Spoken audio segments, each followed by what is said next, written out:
All right, I am here. I am here. We got a lot of technical issues over here, and that is why I wanted to go live tonight. Y'all let me know. I can't see the chat. My second screen ain't working. Hold on. Hold on. Let me know you can hear me by saying technical check or testing to let me know that you can hear me. It's got me concerned too that I may have issues. Let's see. Let me look up. Okay, I got my iPad right here, so I'm gonna have to work with the iPad. It is good to see all of you. It has been a minute since I have been on our public YouTube side doing a live stream. I have been talking with our Patreon people. We have our live stream, so I've been doing those, and of course, I've been doing our commentary, faceless commentary videos, which is a new thing over here. Thank you, everyone. Okay, now it's coming through. Ooh, it's coming through, but I can't see. Woo, Jesus. Oh, thank you. We got Alice, blessed child of God, in the background. Thank you for putting those up there. I am struggling on so many levels because nothing is working over here except for this computer that I'm on. And so yeah, it threw me off. And I was trying to give you guys a quick little preview of what we have coming our way, which is there have been a lot of people who have enjoyed the commentary that we've been doing in our content on not only the James Timothy Norman trial, but also some of the other cases that we've covered. And for years, I've had people asking me to do a true crime channel, basically, and start doing more true crime content. And it is finally here. And so what you saw very sloppily and could barely hear was our new let me stop sharing the screen. That's what it's doing. Is our new true crime channel, which is called Reality Chronicles. And I'm going to be launching that channel sometime next week. It's going to like really go live with content. Right now we have a trailer over there, and I'm asking all of my people to go over there and subscribe. You can subscribe even before we get it really rolling. It's gonna my goal is to have that channel with 1,000 subscribers and 4,000 watch hours within that first month, so that it is monetized, and because it's work, so it does take hours to get those sort of things done. So I'm putting the link to that channel here and in the chat, and so definitely please go over there and subscribe, and then we will have plenty of great content. I got plenty of great stories that I've been researching that will be up there really soon. So the reason I wanted to come tonight was to do a quick test, and I'm so glad I did, because that would mean tomorrow would have been quite a bit of a mess with all of this that's not working. But I wanted to basically go over the video that we had that I uploaded yesterday. It was really good response from the Tim Normandy, Tim Norman. Thank you so much, Tamika, and everyone who's commenting that they've subscribed. My eyes are really, it's, I don't know if it's the light is too bright or what, but it's kind of, everything's a little bit blurry even with my glasses. But thank you to everyone. So it's kind of hard to see names, well, unless I look on this bigger screen. You're coming with the news faster than St. Louis news. Thank you, just Danielle. Um, so yeah, we're doing some things over here, and with that video, as I actually recorded the footage for the video that you guys watched, and please watch it if you haven't. But even if you have, go ahead and rewatch it. Every view helps with the YouTube analytics. So, but with that video, I actually recorded that footage back in September of last year. And any of you who follow me on social media, etc., you would have remembered that I posted my picture up in front of the thank you so much. I posted my picture up in front of the Bottoms Up Club with me doing that to the sign. And I started working on it, and then a lot of other stuff happened, and we had other things to cover as well. So finally got around to getting it completely done. And as I was editing it, one thing I realized, one of my errors, because it was the first time I did something on that level, one of my biggest errors, and I realized it once so I mapped out that I had planned to do that when I came for, I want to say I want to say the last, I can't remember if it was at the last week of the trial or after the first person was sentenced. I can't remember, but what I did was I plotted out every place that I needed to go, and then I mapped it out on Google Maps. I literally put it in order so my routing made sense. I drove around St. Louis that day for 8 hours. 8 hours of like going places. But what I realized once I got on site after doing all of that sort of research was that I should have I should have did an outline for each site so that I knew what points to cover. And instead, I just went to the sites and then just talked off the top of my head, because I do know a lot about this. The problem with that way of doing it was that as I edited and put things together, I was like, oh, I forgot to say that. Oh, that's not clear on why I'm saying this or that. So what I was hoping to do tonight, I'm not sure if it's going to work because things are a little choppy over here, but we're going to try it. And if it works, my plan tonight, what I wanted to do was just watch it, and I will talk through it and break down some of the, basically, like, how you watch a movie, and especially when they used to have DVD, well, they still got DVDs, and they have the director's commentary or director's cut, and the director walks through the movie, like bits and pieces of it, and explain like why they did this or what they were thinking when they came up with this scene, or what it was like when they shot it and all of that. And so that's what I wanted to do tonight. So we're gonna see. I'm gonna try. I'm gonna still try. I ain't gonna give up. Nothing beats a failure but a try. So we are going to try it. And so I'm going to the channel now. Let's see. And is this it? Yep, that's the one. Okay, so we're gonna see how this works, because that sound and what I just tried to play for y'all was a straight fool. Okay. I'm gonna try this, y'all. Let's see. Let's see what's happening. So we're gonna do a screen share. We're gonna do the window. And y'all let me know in the comments how this works. If this doesn't work, we just gonna chat it up, and I'll talk through what y'all, maybe I can still play it on mute and talk through it. So we'll see how this works out. We family, bear with me because it's hard to navigate this on one screen. Y'all know, those of y'all who follow me on our Facebook and stuff, and y'all seen my pictures of my setup in these places, y'all know I have like 15 monitors over here. And right now I'm working on it.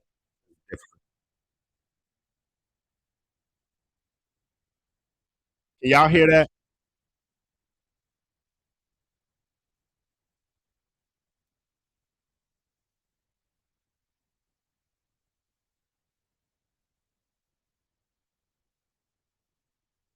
Okay, you can't hear it.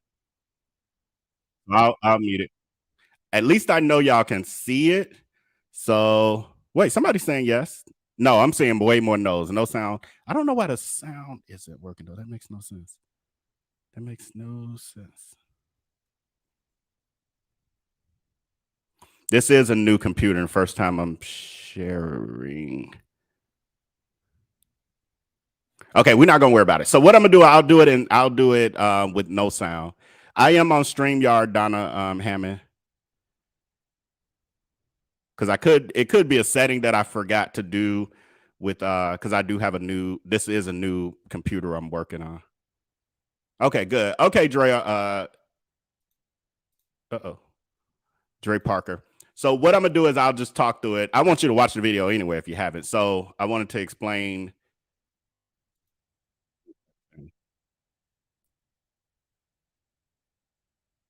Okay, so this is the part of the video. What I did in the beginning. Let me try this then. Donna's saying go to the settings and change audio. I got the audio on. Let me see. Audio.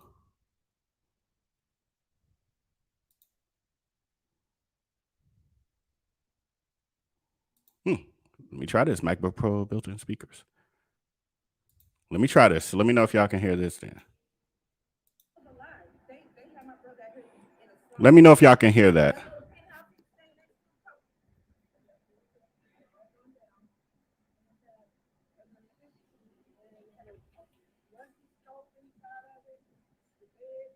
I'm saying yes.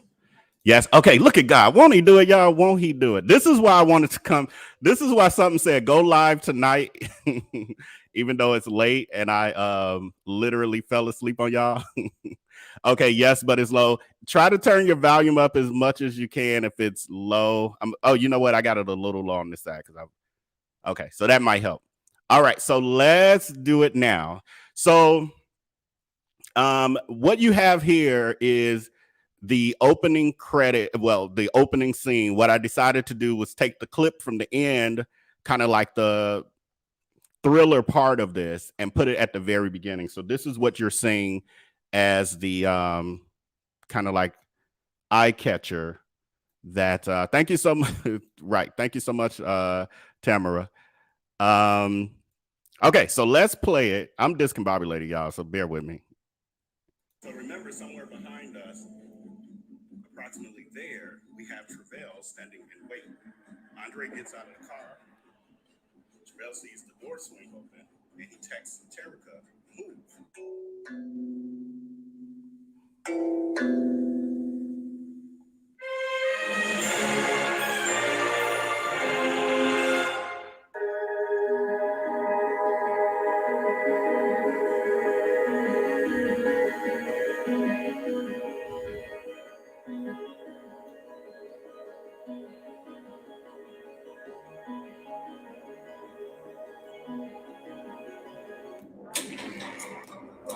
This is actually Tim's luxury apartment building that we've heard so much about during the trial.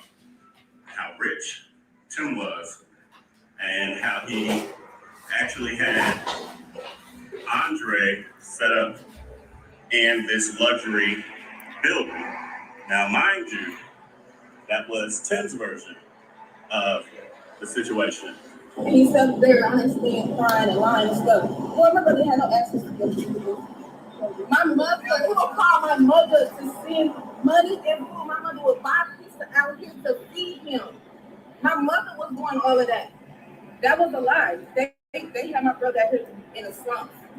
That little penthouse he was staying next to.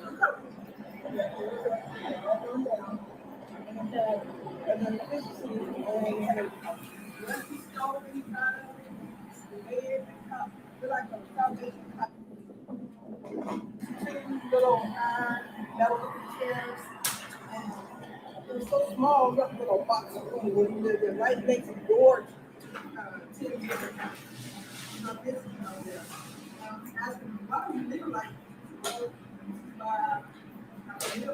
This is also the high-rise building that Tim claims that Andre actually signed the life insurance policy in the presence of Tim. in his kitchen while he ran around the house with TJ, who was also there. But all right, bear with me, y'all. I'm trying to get this other monitor connected well to act right because I can't see.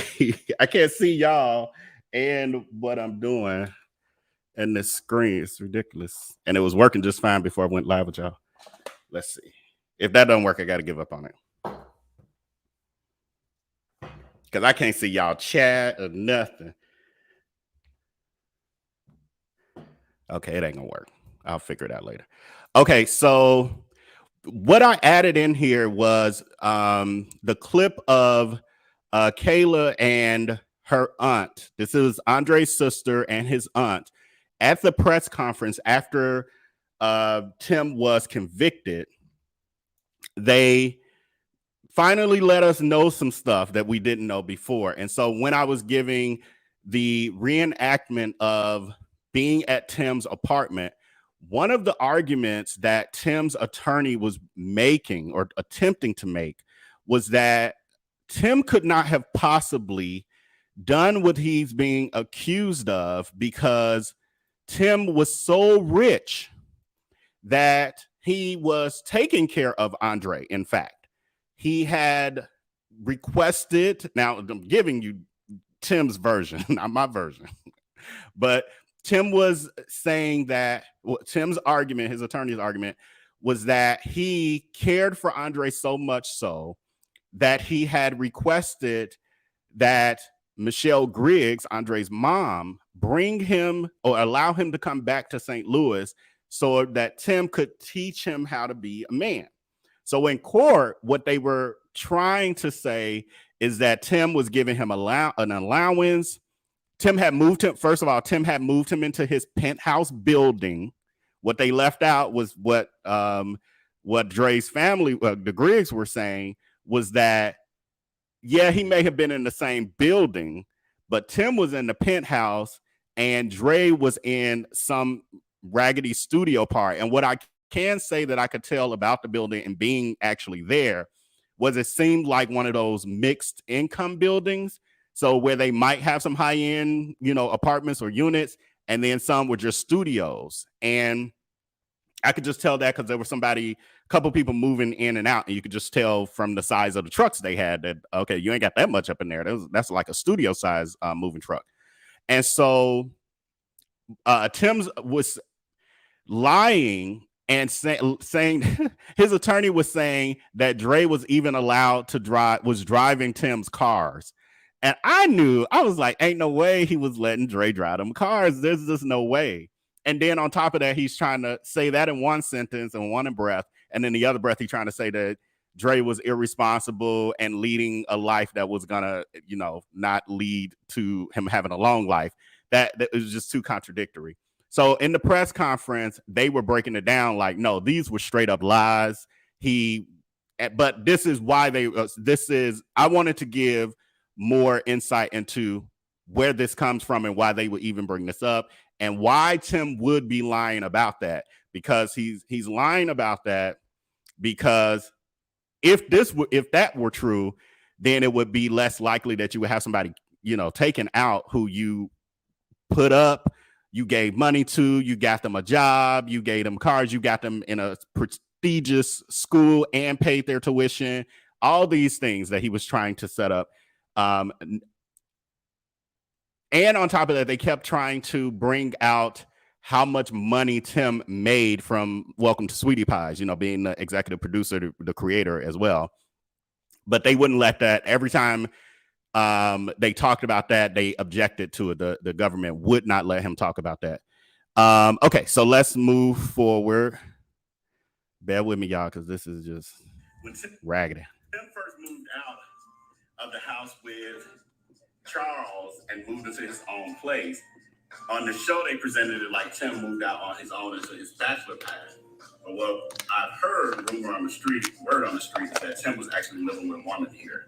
And so that would explain. So I was like, why wouldn't he let the mother of his child come and see the place he lives in? Because that was one of her issues with having TJ spend the night, was that she knew Tim wasn't really responsible, wasn't the best father. And so she was like, is it baby proof, all this other stuff. And so one thing I forgot to say about that, when I did the scene with Dre, where I talked about Tim, that also being the apartment that Tim said Dre filled out the life insurance policy.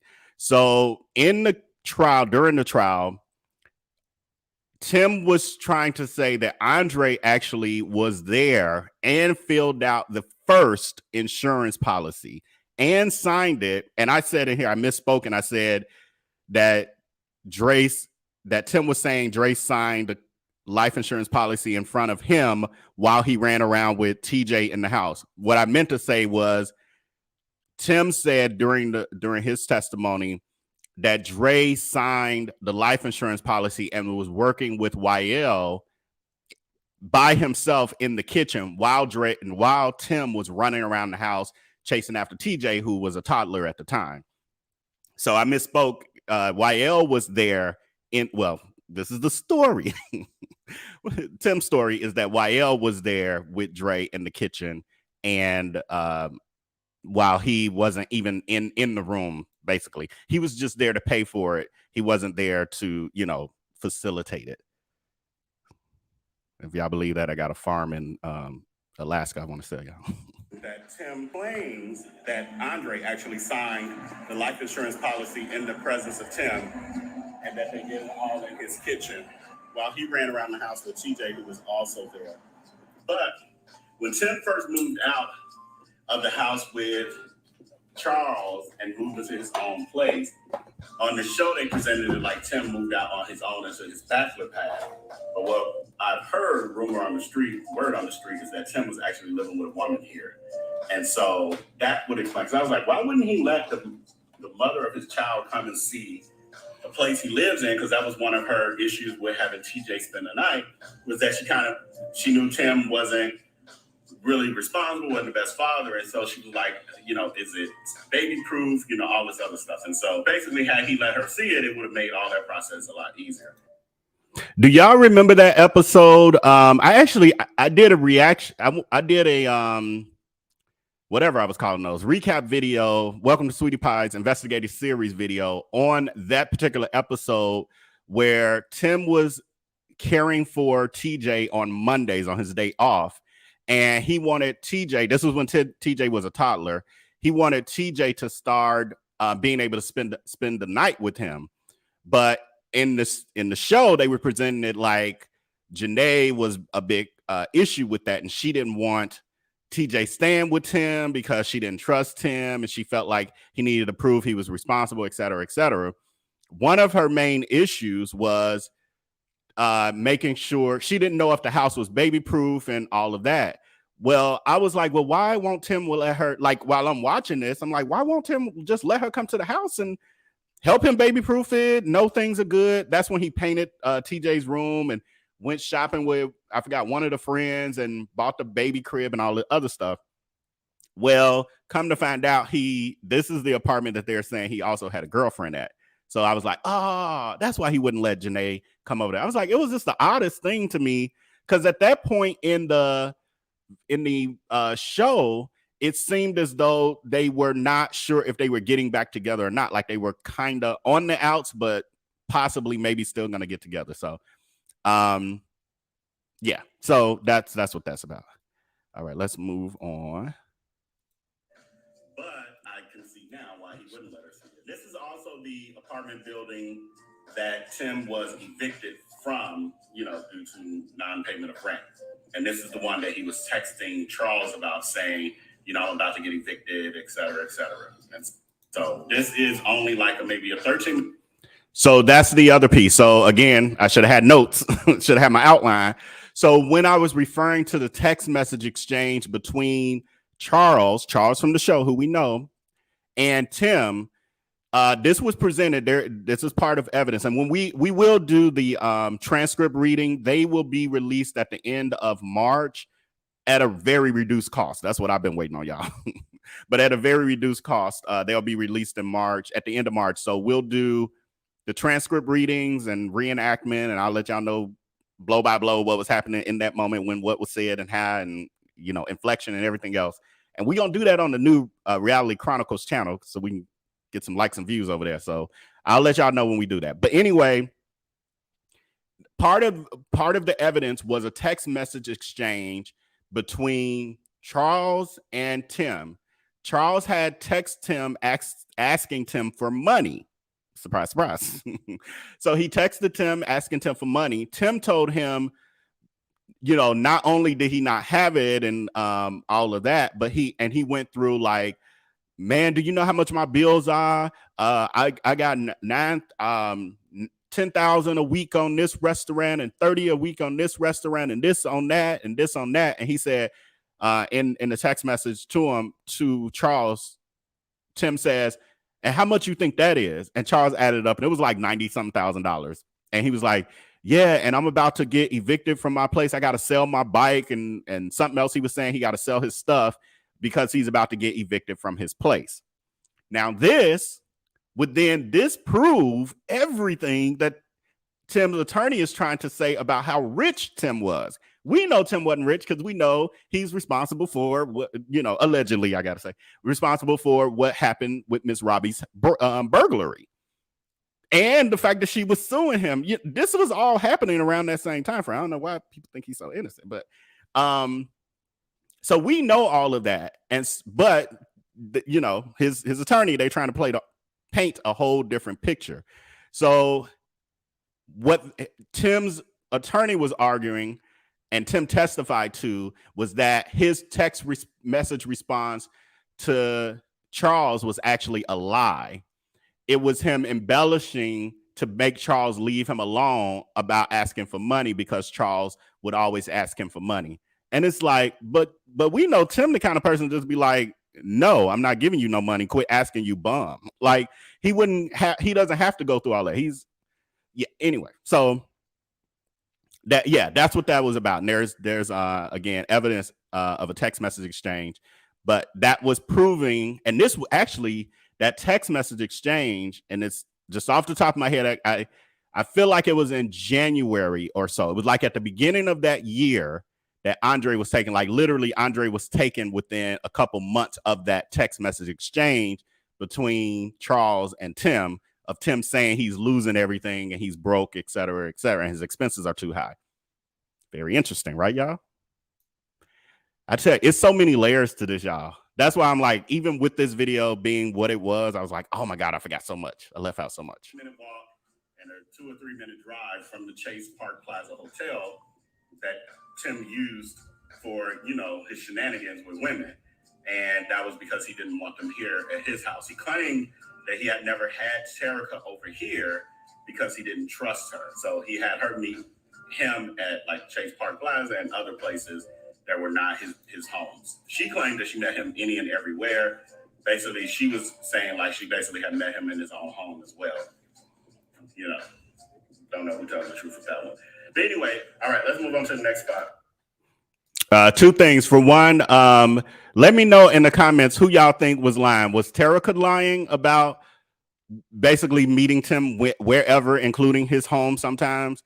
Or do you think Tim was lying about that? And then the other thing is, I will get to the comments after we kind of do a walkthrough because I don't want to be all over the place. So I'll do the commentary and then we'll do the comments on the back end. So if you can, I'll star some here and there too. But Alice, if you can star some more comments, that'd be great. Thank you so much. All right. All right, we have arrived to the Bottoms Up Club. This is actually where Terica used to work on the weekends, Thursday through Saturday. And yeah, this is it. It's actually surprisingly way larger than I thought from the pictures.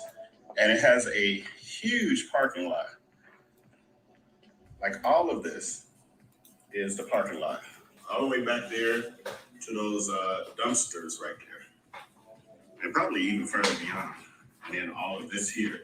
So I'm gonna give you guys just a walk around it real quick before we give a little background on it. And as you can see, it's very desolate around here. There's a church across the street, of course. That's what happens. Church, strip club. Gives you all of humanity all in one. But anyway, so this is the club where Terica and Tim originally met while she was stripping here. This is also the club where she met Andre, just a couple weeks shy of when Tim asked her to carry out the act of luring him. So what I've noticed about here, and I don't know if we're going to see it as well, but this street straight ahead of me is kind of like a frontage road. And there were actually, now of course, because I'm filming it, you're not going to see it, but there were actually quite a few semi-trucks going by. So this is obviously an area where truckers come through quite a bit. So that would make sense that, you know, they would have what truckers like in their downtown, which is, you know, exotic dancers and restrooms and food. But primarily it's like there's a grouping of exotic dance clubs or strip clubs over here. The Pink Slip Club is over there and kind of right kitty corner from here. And that was where, in one of the episodes, Tim was talking with his friend Slim, and Slim was like, you know, we need to go check out those Pink Slip Girls. And so I knew that there was something to him saying that, and the Pink Slip Girls were the exotic dancers over there at the Pink Slip Club. But looks like maybe Bottoms Up was Tim's fave. So this is where the plot really kind of begins. I mean, besides the planning, but this is where the action started to take place. Terica and Tim meet here about in 2009 or so. A couple months later, they actually meet in person. They run into each other at a winged place, as Terica said in her testimony. And then they began a friends with benefits relationship. From there, years later, Tim finding out, you know, her personality, knowing she's, you know. Okay, so the friends with benefit comment, I had to be, y'all know I was doing this for YouTube, so I couldn't talk the way I would, the kitchen table talk that I do on Patreon. But Tim, as you, some of you may have seen commentary on Tim's attorney's argument about his sentencing, oh my God, I'm forgetting the name of it, but the document. And Tim is saying that he wanted a correction because they called Terica his romantic partner. And he was like, no, she was just a hoe. She was just a woman I paid for sex. I'm like, he's got to be just twisted in the head to say, don't put nothing respectful in here. No, she just a hoe, basically. So, but Terica in her testimony said what I said. Basically, they were friends with benefits. She said that they had conversations, like sparingly, but periodically they would have conversations. He would send her money for like a phone bill or rent that month or just random little stuff if she asked for money here or there. But when they got together, it was always money exchange. Tim was saying basically, like, I had a roster of girls. She was one of them that he basically paid for, or what did he say? He paid all of them for sex. I see. Hey, Chronicle. I see Chronicle in the chat, so I can't remember. Chronicle, if you remember, if he said he paid all those women for sex, or if, you know, she was just the one he paid for sex. But anyway, he said he had a roster of women around that time. So yeah, anyway, that's why I said friends with benefits, because that was what Terica called it. But Tim is like, no, she was just one of my hoes. You know, easily led in a way, make it a little slow. He then used her to plot on Andre because Andre was here weeks before Terica actually lured him. He was making it rain on her. He had given her more money than the average customer. He claimed at that time that he was a rapper out of New Orleans, and they exchanged numbers. He basically said he wanted to meet her, you know, after the club, outside of the club rather, and handle business. And they connected in that way. And that is how she got his number. That is how she built up the relationship enough with Dre in order to be able to lure him out for Tim to commit his heinous act in order to get what he thought was going to be $450,000 in insurance money. All right, so on to the next stop. This is crazy. I just got in my car and as I get in the car, I'm like, oh man, I parked right in front of an open door and somebody could have been in there. I wasn't paying attention to my environment the way I'm supposed to. And then I noticed there's a mattress in this little outhouse looking thing. And what I'm assuming, correct me if I'm wrong, let me know what y'all think, but it looks like that could possibly be, where things happen. Interesting tidbit. And so that moment for me was absolutely shocking. For one, I was startled. I didn't record that. Well, I didn't edit that part into the video, but I was like, what the hell? Like, first of all, there's a door open on the side of my car and I wasn't paying attention. And I got out the car, been standing across the street. The car been running because that day, it was like 100 degrees outside here in Missouri. And so I had my car running in the air. I had the doors locked, but it's still. But that mattress, and I didn't get out the car and go film closer because it was disgusting, even just from where I was. On top of that, what the Patreon members know, because they saw the full unedited footage of this piece, was that there were also used and abused condoms laying scattered around the ground around the facility. But one especially like in that area. So yes, it was definitely going down over there. I just couldn't be as graphic with for this YouTube video. Nasty fact, but you get to see the kind of environment that is right outside of the Bottoms Up Club. So we definitely know why Tim was coming here. And I'm sure that Terica was not the only woman on Tim's roster of women that, he shelled out a few $100s for a few hours of fun, or an hour or whatever it was, 30 minutes, 15 minutes, 5 minutes of fun. Yeah, that's interesting. We get to see what kind of place this is. And there's also y'all catch that read the shades, 5 minutes of fun. I'm sure that's all he was given. Club across the way called the Dog Pound Gentlemen's Club. It's interesting. All right, people, it's time for me to move on to the next stop. Fast forward to the day before Andre's life was taken. James Timothy Norman, while still in LA, decides that he's going to book a flight to St. Louis after discovering that Terica Ellis was going to be there for the weekend working at the Bottoms Up Club. Within 4 hours of booking the flight to St. Louis, Tim was on his way. While on that flight, Tim goes online to book his hotel stay at the Chase Park Plaza Hotel. During that time, Tim has also been sending text messages back and forth between himself and Chris Carroll, who is also known as White Boy Chris. Tim has arranged for Chris Carroll to pick him up at the airport once he arrived to St. Louis. Once Tim arrives at the St. Louis airport, Chris Carroll picks him up at the arrivals area. Chris then drives Tim to go pick up his rental car. After Tim has picked up his rental car, Chris Carroll trails Tim to the Chase Park Plaza Hotel, where they both part ways. Okay, and so now we're at the Chase Park Plaza Hotel. This is where Tim... I'm struggling to find my screen to stop it. Okay, so that was the piece I had to do the voiceover for, because although I filmed the airport, I just drove around the airport. I didn't bother getting out and doing the commentary.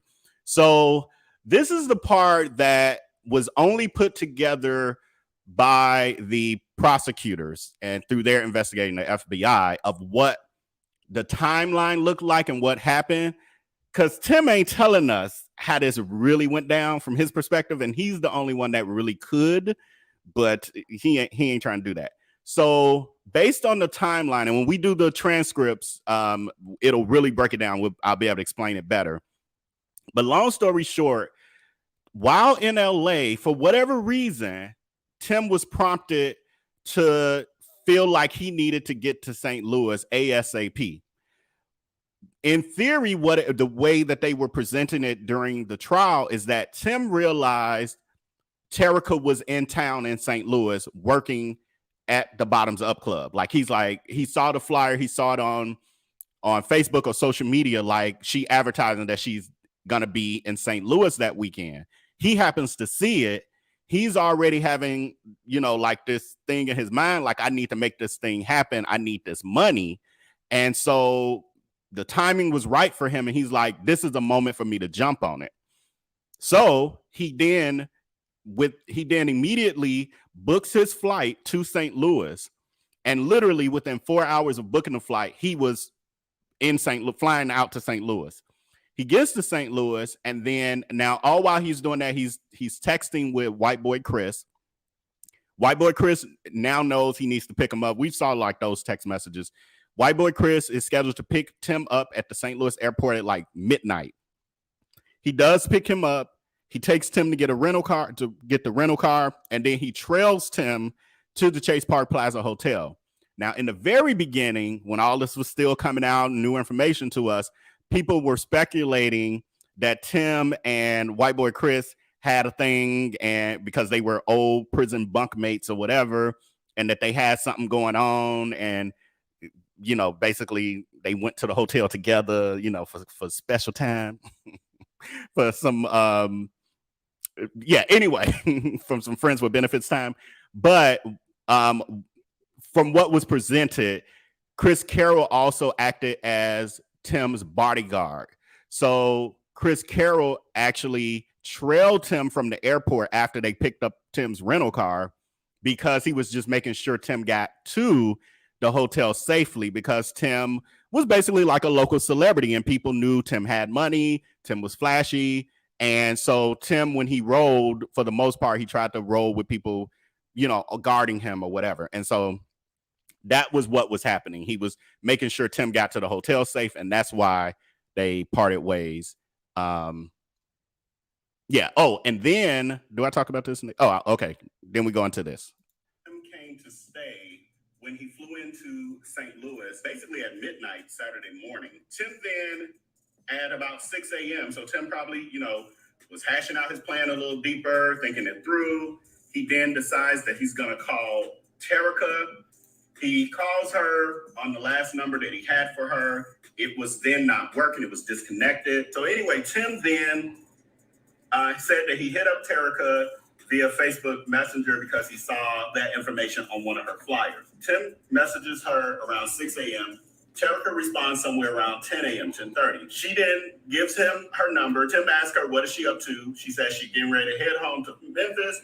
Tim says, why don't you stay here a minute? I want to see you. She says, okay. And so then she comes from wherever she was staying over here to the Chase Park Plaza Hotel. Okay, so this is Tim laying out his plan. So he gets in. This is showing you how in his mind it clicked like, I'm about to make this happen. I need to make this happen right away. Thank you, Chronicle, for reminding me of this. So Tim, let me read this first, because the Chronicle just reminded me. This was what was happening. So Tim was trying to get to Andre before the lie detector test proved that he was innocent and didn't take his grandmother's money. So remember, y'all, thanks to Chronicle. So I'll be almost about to say her name.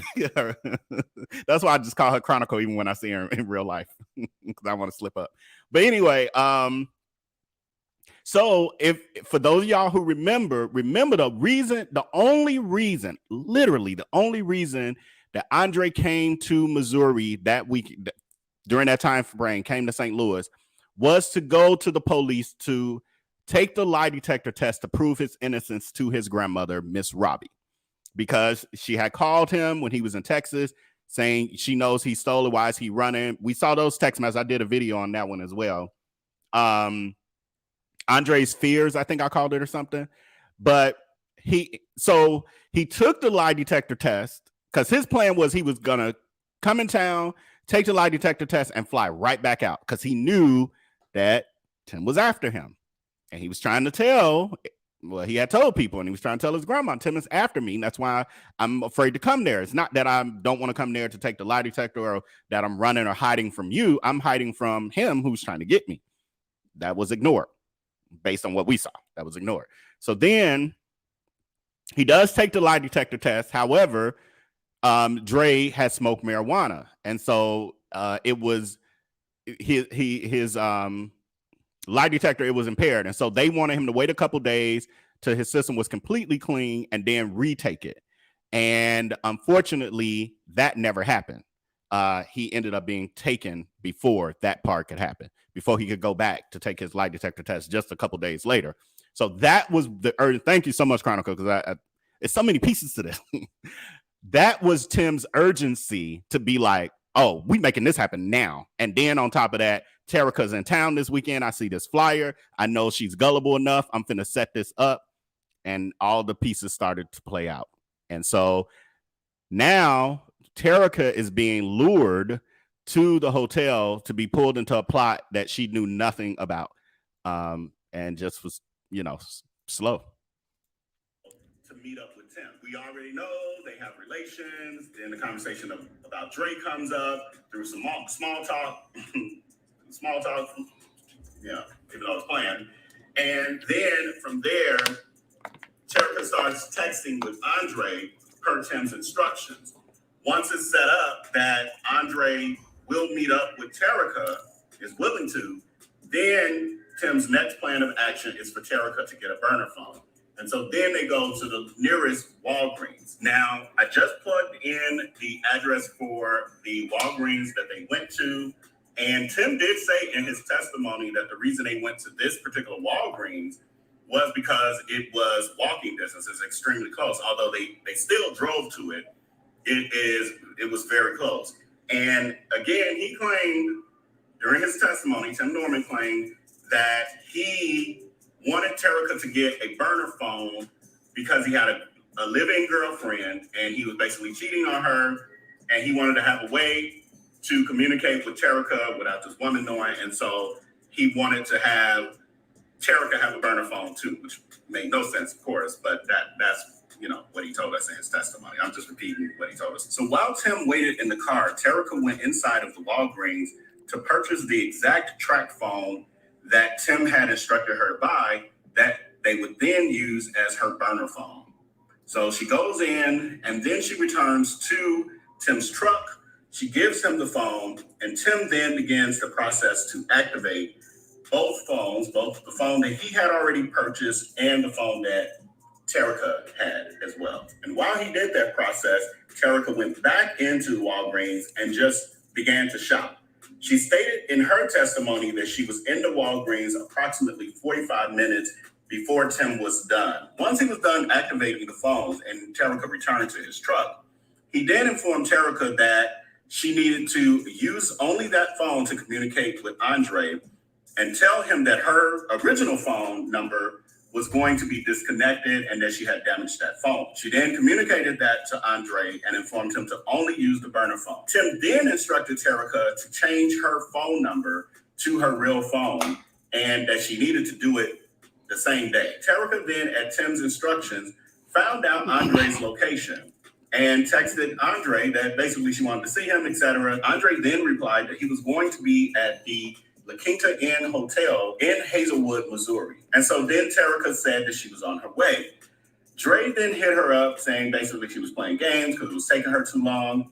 And Terica replied to him that she was leaving the steakhouse and that she was on her way. Well, Terica admitted under testimony in court that she had lied in her text message to Dre about being at the steakhouse because she was in fact right here where I am at now at the Walgreens waiting on Tim to activate the phones. And so after he was done activating the phones, Terica headed towards the Quinta Inn Hotel where Dre said that he was so that she could verify his location for Tim and his boys, because Tim wanted to verify that Dre wasn't sending Terica off and just telling her any old thing of where he was located. He wanted her to actually see him and then confirm that, yes, this is where he is. So now Terica has parted ways with Tim. So yeah, that's a lot, y'all. And so for me, hearing, like, we saw those text messages got released in the evidence before the trial started, but it wasn't making sense. Like, I didn't understand who was communicating or why they were saying what they were saying. But during the trial, it got laid out. And it was like, oh, now all these pieces come together. It's amazing how this entire timeline, it not only just comes together, but it's so many records. Like, we got text messages. They got airline flights. They got Tim booking his hotel while on the flight to St. Louis. And Yeah, it's just a lot. So what the part that gets me about this, because I know it's not a popular belief at all or unpopular opinion, but I do believe that Terica did not know what was expected, what was really going down. Yes, obviously the boys, her saying that, I don't know, because she's slow, y'all, and I hate to keep saying that, but it's true. It's hard for me to even process what would make you think that he would only get beat up with how much was going into this. Like, he wants you to change your phone number. He's giving you a burner phone and then wants you to get rid of your primary phone number. That's a lot. That's like, what are we doing here? So that's the part I get hung up on with, like, at that point, it didn't click to you that something, this real, this ain't just me finding him so you can approach him about the stuff that was stolen from your mom's house, because that's what he came at Terica with. And again, when we do the transcripts, it'll lay it out in a clear manner. But Tim was coming at Terica like, I'm looking for him because of what happened, what got stolen from my mom's house. And Tim was claiming that that they knew Dre had this stuff, was selling it, and some of it might be at the Natural Bridge house and in that studio and in that vacant apartment upstairs and all these things. So even if that, why I need a burner phone for one, and even let's say I go with the burner phone, why the hell I got to get rid of my primary phone number? Like, what? Like, at that point it should click like, nah, you're doing some lifelong dirty stuff right here. So yeah, that part I get hung up on. So Terica is now so they part ways. Terica heads to the Galleria Mall. She's wasting time at this point. She's like, well, I don't know what to do with myself because I was heading home this morning, and now this dude got me doing all this other stuff. But at this point, also remember, and another point I left out, when she was at the hotel with Tim doing the Friends with Benefits, he gave her that $10,000. That's when Terica was like, it sure would be nice if Tim would help me open the boutique. And so he ended up giving her that $10,000 in a duffel bag. And so she basically was pulled in at that point, feeling like she owes him these acts, but not for the ultimate act that ended up happening. She was too slow to realize that part. I truly believe she was too slow to realize that part. Now, do she know that Dre was taken out and what happened at the end? Absolutely. Did she not say anything for 4 years? Absolutely. Is she guilty of that? Absolutely. But I do not believe she was premeditated with this. Tim was premeditated, and there's a couple other people I feel like were premeditated with this. Even if it was short-lived, they knew about it, knew what was ultimately supposed to happen. Let me hit this. From the Walgreens, and she is heading towards the La Quinta Inn, where Andre is telling her he's located. The La Quinta is approximately maybe 25 minutes, I guess, depending on traffic, away from the Walgreens that Terica was at with Tim. So then Terica arrives at the La Quinta Inn in Hazelwood, and she confirms for Tim that Andre is in fact staying here. She goes up to the room. She sees Andre. Andre is hanging out with a few of his friends. They are smoking, they are drinking. And Terica claims that she was only in the room for about 5 to 10 minutes. During that time, she texted Tim to let him know that Dre is in fact here. Tim then responds via text saying, my boys aren't ready yet. Find out his next location. And then Terica basically goes on to do that. Terica's next stop, in order to waste time, because Dre told her when she basically was like, Dre, where you gonna be next? What you gonna be doing after this? And he tells her that he's trying to do a video shoot later on today at Fairground Park, and also he's going to the studio. And she was basically like, she'll try to catch up with him later. So to waste time, Terica then heads over to the Galleria Mall to waste time until Tim's boys are ready. Okay, so I jumped ahead a little bit. Also, while she was now, so while Terica is now headed to La Quinta to verify that Dre is actually there and not just sending her off, so that Tim knows he can send his boys there. And when he say boys, it was Travell, but knowing that he could send them there and they wouldn't be wasting their time. While she's doing that, Tim is like doing all kind of errands that day. He's going and doing drops with he's doing drops for the restaurants that are closed. And then he's also meeting with Travell, and I'm assuming that he gave Travell the money to go to buy the gun that he needed to do what he did. So when he says my boys aren't ready yet, Travell says in his mixed up ass testimony, because his testimony was all over the place, like he tells the truth and then recants his truth and tells a lie. So you got to kind of put his pieces together. But what originally he was saying was that Tim came to see him because it was not very clear with the conversation he had with white boy Chris of what, and that's coming up, so I ain't gonna say too much about it. But the conversation, white boy Chris was the first one to tell him that he needed to take Andre out. And he was like, he ain't know nothing about that, etc. Because the way he says Chris came up to him was like, Tim said you asking for too much money to take out Dre. And he's like, what? I don't know nothing about taking out Dre. And then they kind of he said that they just parted ways. Of course, that don't even make sense, but I'm just telling y'all what he said. So he and Tim meet up. Travell and Tim meet up. Travell originally is saying that's when Tim is making it clear of what, like, Tim, like, well, I got to do this myself because obviously this ain't working out with you and white boy Chris. Then he parts ways. And then when they part ways, Travell goes immediately to go purchase from off the streets, purchase a gun.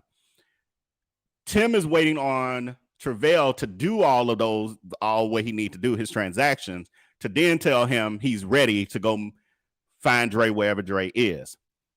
While he's doing that, Tim has now gone and done drops. Tim has gone and had a meeting with I forgot the guy's name, but the guy who ultimately dropped off the money.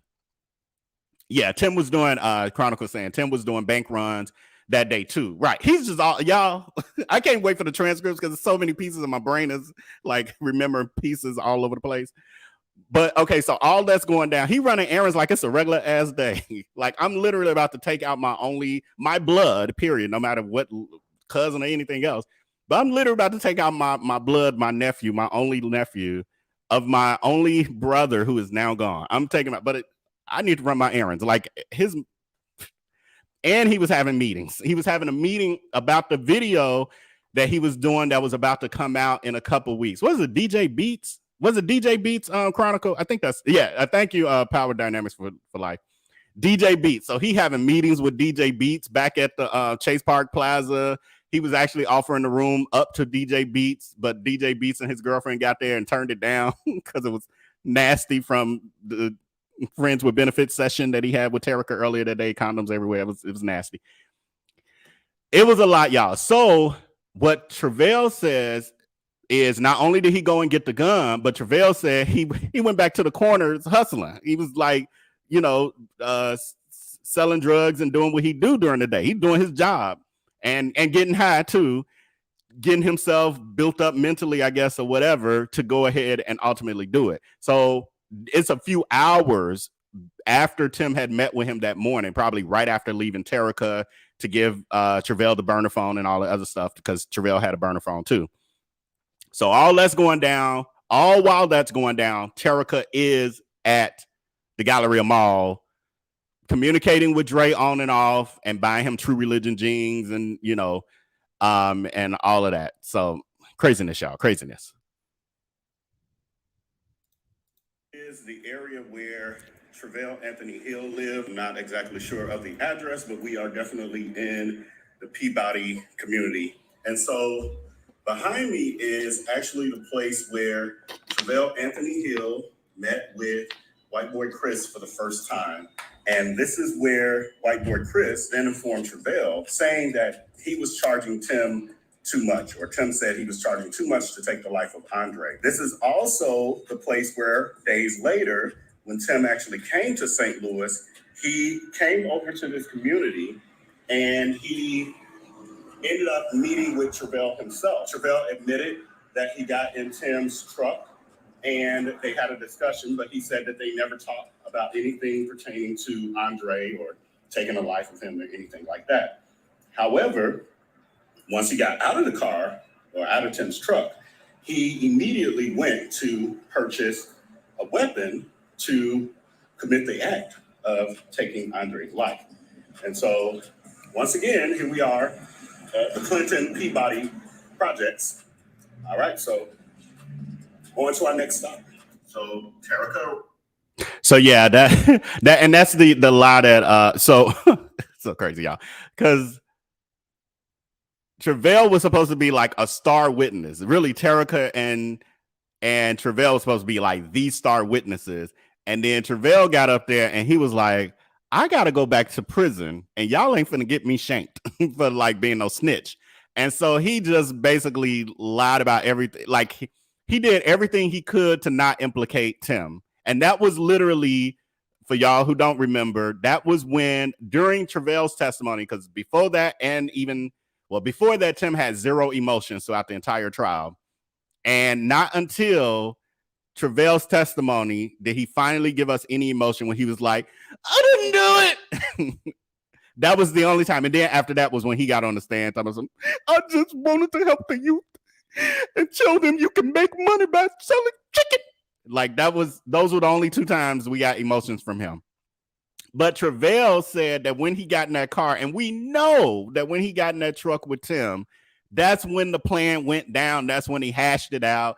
That's when he said, here go the money for how much you need for this to go get a gun, whatever they call it on the street. Now, no. How much you need for that? Here's the burner phone. I'm going to have this chicken head chick call you and, and give you the address. When you let me know you ready, she going to hit you up. We know that's what was happening. But Travell says, yeah, he just came and we was talking, but nothing came up about Dre. And they like, but you literally went and got a gun after you left out his truck. So what would make why you just all of a sudden decide you want to take Dre's life? Like what? Oh, y'all. Arrives to the Galleria Mall.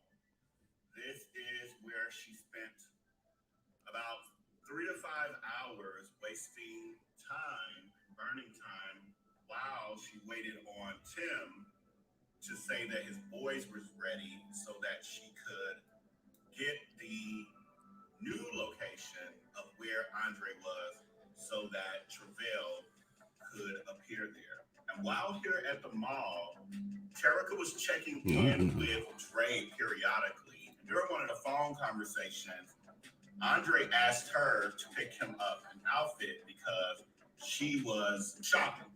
And she asked him his pants and shirt size. And she, in fact, did purchase him an outfit, which she took to him later when she heads from here over to the Natural Bridge home. And that is the bag that was later then seen on the ground once Andre was hit.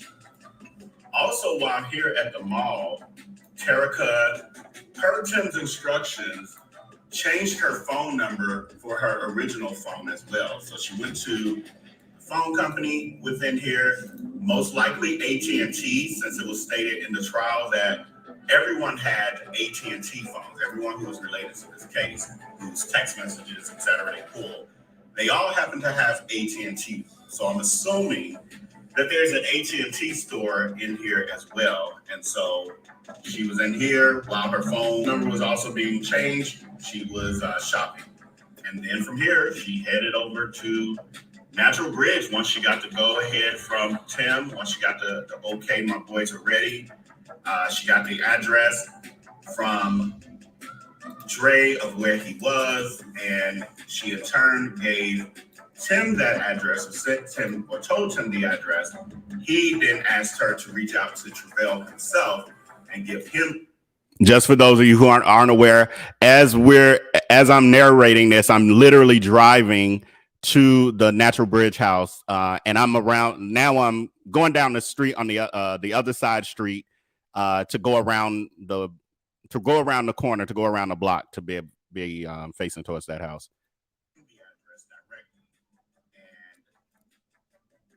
And Travell met her there. So Travell would have likely waited here until Terica actually texted him and said that she was pulling up and that she was luring Andre out. So this is literally the path that Travell would have been walking to come up on Dre around the corner. So we're on the side street, walking towards Natural Bridge.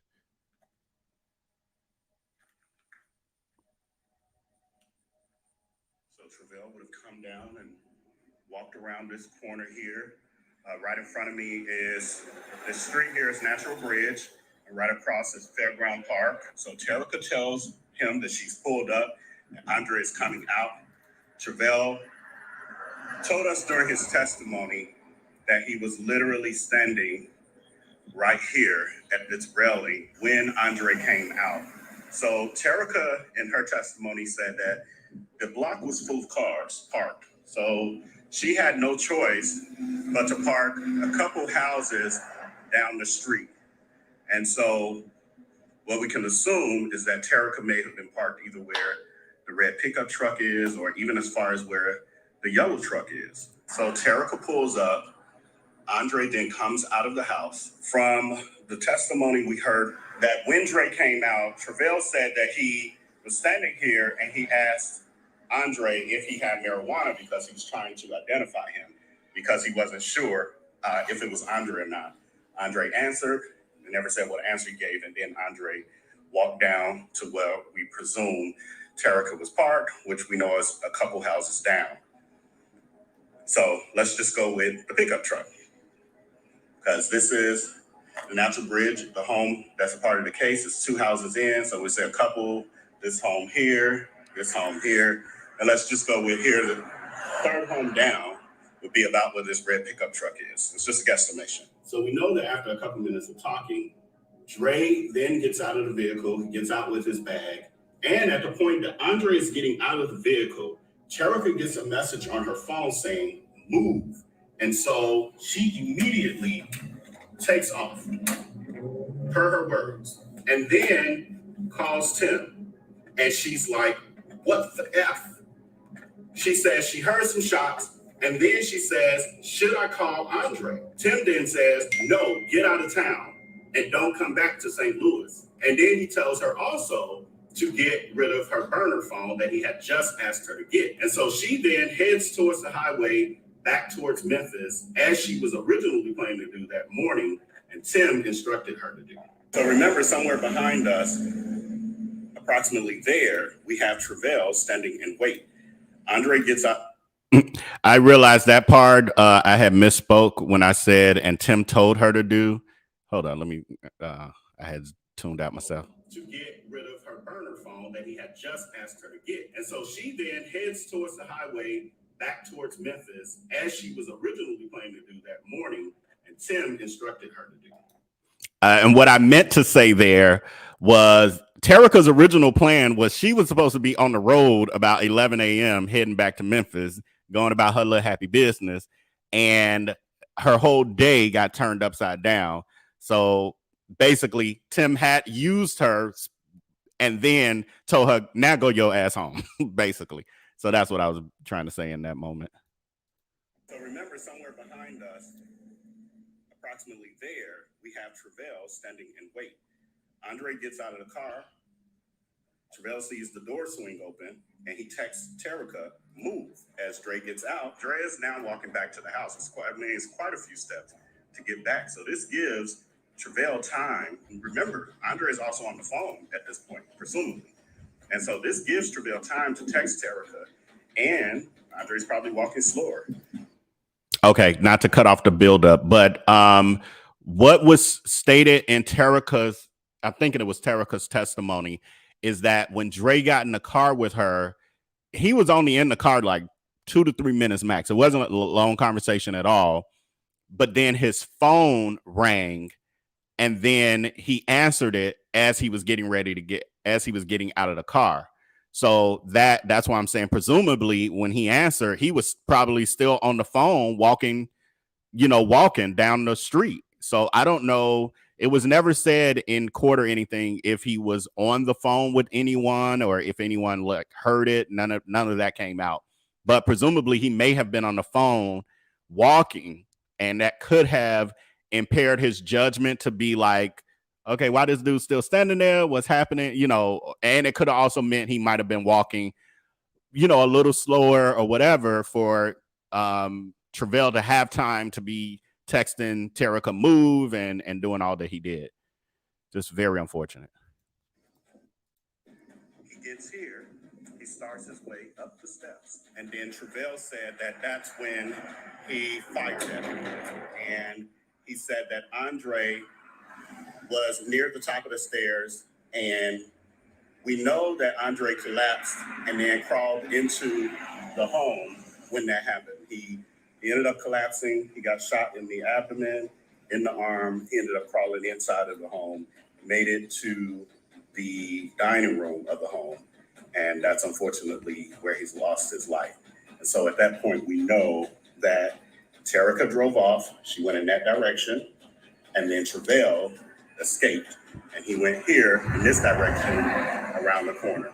So this would be the way that Travell would have run, I'm assuming run, to his vehicle. And maybe, I'm thinking, his vehicle maybe would have been facing the opposite direction so that he's not having to come back, especially when you see this median here. Yeah, because coming this way would have brought him in the line of fire of the people who would have come out and tried to defend Dre and, the situation at hand. So. Okay, so I got clarification on this. This median that you now see there was not there in 2016. It occurred to me when I was editing this video and adding footage, and I had a picture of when the investigation was going on, like when it was a crime scene, and I was like, wait a minute, I don't see it just looked like a big old street. There was no median. And then I had one of our St. Louis people actually commented under this video saying that this median that we're now looking at was added like 2 years ago. So this part was all speculation about which way Travell would have drove. However, he did say that he ran around the corner, basically down the street. So, yeah. He likely would have gone that way to get away. Very unfortunate. Very unfortunate. It's kind of eerie, like looking at the house that we now know was a part of this horrible plot. And then also, I'm not sure if it's vacant or not, but as we can see, the door that's boarded up is the actual door that Dre went through. And there's no doorknob there, so maybe this house is vacant. Yeah, the house might be vacant, but I'm not sure. But where the boarded up door is, that's where during the recording, this part of my recording, I wasn't sure, but I had some other footage where I walked around the back of it, and it definitely is a vacant building. I just didn't put that in this video. Dre would have gone in and unfortunately lost his life. But there's the park across the street where Dre had been planning to film his music video as well that day. And this is also where the basement is where the home studio was that Dre was here for. So very unfortunate. It's definitely, you can feel his spirit here. So yeah, we finally got you justice, Andre. It is reported that while the plot against Andre was being carried out on Natural Bridge, Tim was reportedly in a different neighborhood not far away from Natural Bridge. And after receiving confirmation of what happened to Andre from Terica, Tim headed back to the St. Louis airport to fly back to LA. While Tim was still at the airport waiting on his flight to get back to LA, Tim ignored multiple calls from Miss Robbie around midnight. After eventually answering Miss Robbie's call and acting as if he was still in LA the entire time, Tim contacted Big Ed via text to go with Miss Robbie to the police department knowing that Miss Robbie would also have to identify Andre's body. Andre's murder then becomes a cold case for many years, while Andre's mother, Michelle Griggs, never gives up and contacts the investigators constantly to ensure that they don't give up on this case. And eventually, a task force called Operation Legion was created using multiple governmental agencies and law enforcement to crack down on crime in Missouri. And through this, Andre's cold case was picked up. And within a matter of time, Tim and his co conspirators were arrested starting in August of 2020. May Andre rest in peace. Uh-oh. So yeah, that is that. I saw you guys commenting a lot about Terica and her sentencing. She got 3 years originally. Well, just recently got her 3 years. But she did get time served. I'm just getting word of that it was it's time served. And so she should be getting out pretty soon because she I saw Chronicle commenting. Okay, Chronicle is saying she gets out in August. Yeah, that would be about right because she went in. Tim got arrested, and I want to say she got arrested within a week or two. Like she got arrested in August as well, like that same month. I want to say. I think Tim got arrested like August 20th or 21st of 2020, and she got arrested within days of that. And then Travell got arrested, I want to say, in November of 2020. And I don't know if YL was in between there. I can't remember his part. But I'm going to jump to the comments, and then we're going to we'll wrap it up at the 2-hour mark because I don't want to stay up too late because, we got to get going in the morning. Chronicle, myself, and I'm not sure. I think Jay, there was some text message exchange this morning. I think she might be ill, but I got to see who that was. But anyway, tomorrow morning, was it Thursday, March 2nd at 10 a.m., James Timothy Norman will be sentenced at the federal court building here in St. Louis, Missouri. And myself and Chronicle will be there live and in person to give you guys the recaps only the way that we can do it. So thank you so much, Donna Jackson, for the super chat. I appreciate any super chats, any Zelles. My other phone is the one with the Zelle on it. Not Zelle. Cash App is somewhere around here. But thank you to anyone who is sending any of that. Is greatly appreciated because this ain't my house. This ain't free. This was not free. None of this for me to bring this to y'all. This ain't free. So I appreciate your support and realizing that and showing me that because when I can get enough that it washes this out and I break even, it's always a good feeling.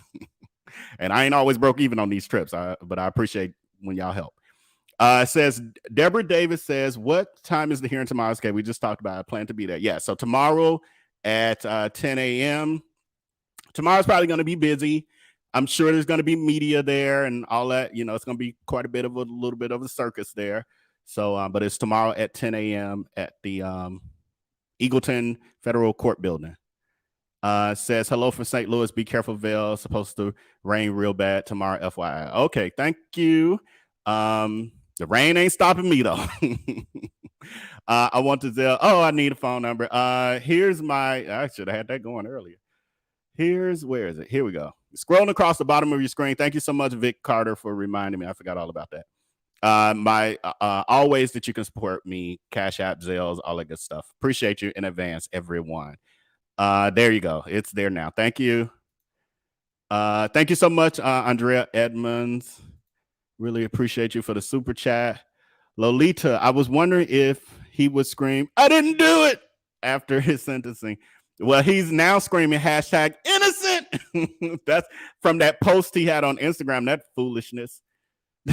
He's like the FBI is setting him up. The FBI is wanting to make him a bad character, like wanting us not to dig into the facts. Dude, I've spent 2 years digging into these facts that have just only confirmed what we found out when you were arrested August 21st or 20th of 2020. Get out of here with that.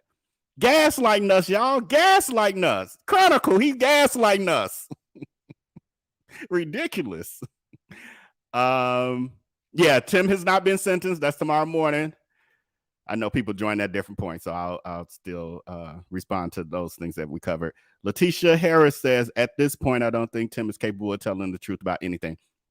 He's a pathological. He's giving sociopathic behavior and narcissistic behavior, like on a clinical level. So there's that.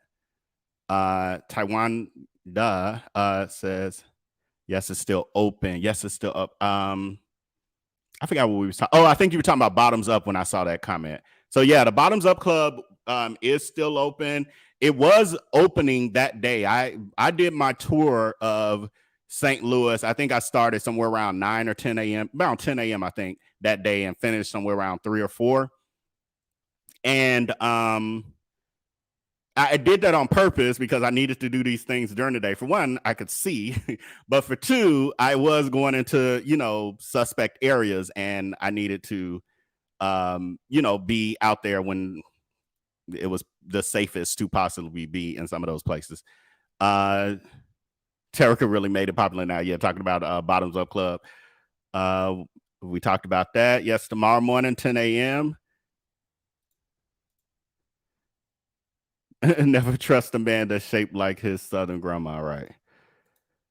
And it'll be interesting to see what he looks like now, because it's been even a few more months. It's always interesting because even Terica looked different. Terica had gained weight since the hearing. Since the trial. Terica had gained weight. Travell had grown, his hair had grown some more, and it seemed like he grew a pot belly during when he got sentenced, from the trial to him getting sentenced. So it's going to be interesting to see what Tim looks like, because we also saw that Tim in his sentencing report was talking about his ailments, trying to get sympathy from the court. He wears orthopedic shoes. He has some other issues, some other ailments. I forgot what they all were now. So it'll be interesting, like how this stress has affected him. Now he has started to look very frail during the trial, and that could have been on purpose too. It'll be interesting to see if he's, gained a couple hips back. It's the church across the street from me, right? With the Bottoms Up Club, arrogance of Tim, yeah. Let's see. Yeah, court is 10 a.m. tomorrow. They need to destroy that unholy mattress. Yeah, that mattress, that nasty mattress out there. Okay, I'm jumping.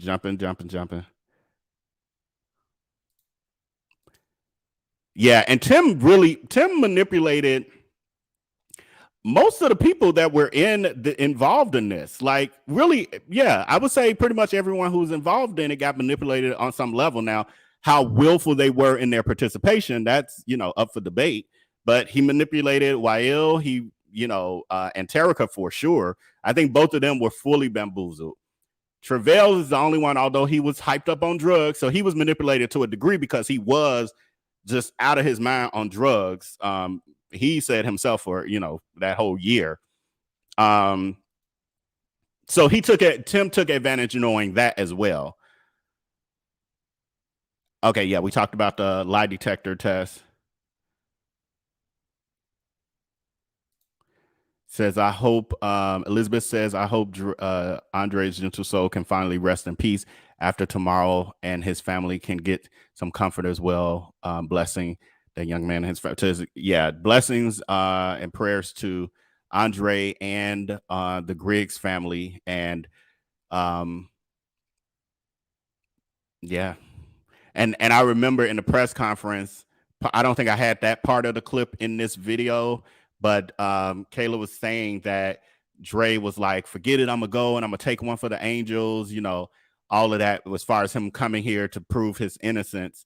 And that's literally what he did. But by the grace of God, he still got justice. It was delayed, God knows, because we're going into almost 7 years, y'all. It was delayed, but yeah, it's just a shame. It shouldn't have never had. None of this should have ever happened ever. Don is saying, I know family is looking forward to tomorrow for some closure. Yeah. It's gonna be a lot, y'all. Monty, why didn't the police immediately suspect Tim if they knew Andre was there for the lie detector test? So that part gets a little complicated in the sense, in my opinion, in the sense of even in court they were trying. And now the problem is they were just throwing ish out there. I thought I was on Patreon for a minute, but they were throwing ish out there. Tim's attorney basically saying because they had hired a private investigator. Miss Robbie and Tim had hired a private investigator. This private investigator, basically they were saying that Andre had a storage unit and they thought the stuff was there, but when they finally got in it, it was nothing in there.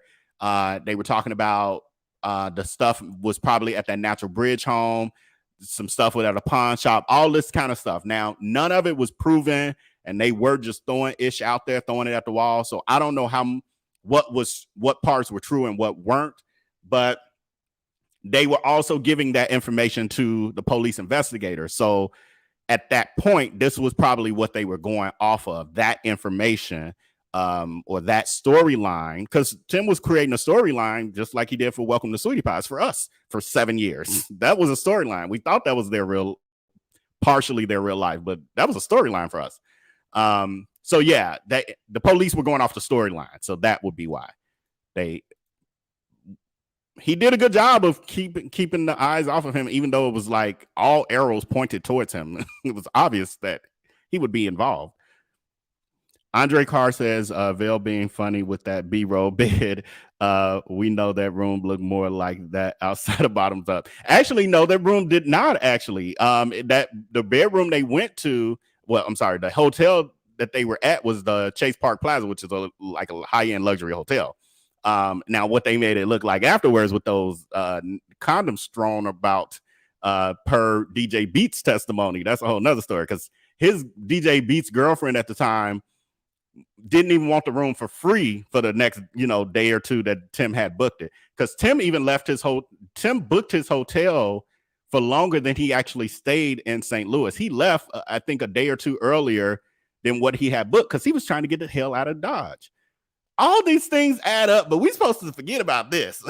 His gaslighting is supposed to make us forget about all of this. Why you leave so quick? And why you act like when Miss Robbie called you after Dre's death was made public and she found out was called by the police, etc. Why you acting like you in LA when you literally was still at airports? If I'm not mistaken, he was on a layover because he was so trying to get out of St. Louis so quickly after he found out that his plan worked that he jumped on the first flight. It wasn't even a direct flight. He had a layover, and I don't get me misquoting it, but it was like in some odd place, Wyoming, Denver, something like that. He had, odd to me, not for those of y'all who live there, but he was someplace like that when Miss Robbie when he finally talked to her. It's crazy, y'all, crazy. So wait, you innocent, but why you was close enough to fly back and be with your mama, like. Chronicle says, had it not been for him coming back to for the test, Dre would still be here. Yeah, but the other side of that too, Chronicle, is that the fact that we know per the Griggs family, and they have let this part out publicly, that this was the third attempt. So I'm venturing to say, as long as nobody was like, he wasn't getting caught up as far as even attempting to take Dre's life. Like maybe if this had been the attempt and it wasn't successful, this would be looking a little different. But I honestly think even you probably remember Judge Ross saying who got sentenced last? My brain all over the place tonight. But in the last sentencing hearing, Tarek, I think, the last sentencing hearing, he was saying that Tim was determined to take Dre's life, and even it was gonna happen, basically. And I believe that as well. If none of his attempts on this level were a failure, like had this been a failure and he got caught up, be a whole different story. But other than that, I think Tim was just going to keep trying until it happened. Horrible, horrible, horrible. That's heavy when you think about it too. Ladia says, you took Dre's life, ruined Terica's life and Terica's child, and then the actual one who did the M thing, can't remember, Travell, The lawyer who did the YL, he's not an attorney, he was just an insurance agent. YL and Your Own Life. Yeah, he ruined multiple. Tim ruined tens of lives for sure, and affected hundreds of thousands of people. Really, when I mean, those of us who were invested in the show, who cared about them, we've experienced some emotion. Definitely, I've cried over this. I have. I know many of you or some of you have as well. This has been heavy. Ladia says, if we feel like this and we're in this this how to imagine how the Griggs family feels the night before sentencing. Yeah, definitely thoughts and prayers. Can't wait to see them tomorrow. Devon Douglas says, did Tim leave the money in the room for Travell? No, Tim actually had the $5,000 that he paid Travell. He had delivered to Travell a couple days after by DJ Beats, who was Tim's friend. So Tim left I guess in a way, okay, context. So I think now the way I'm reading it, Tim did leave money in the room.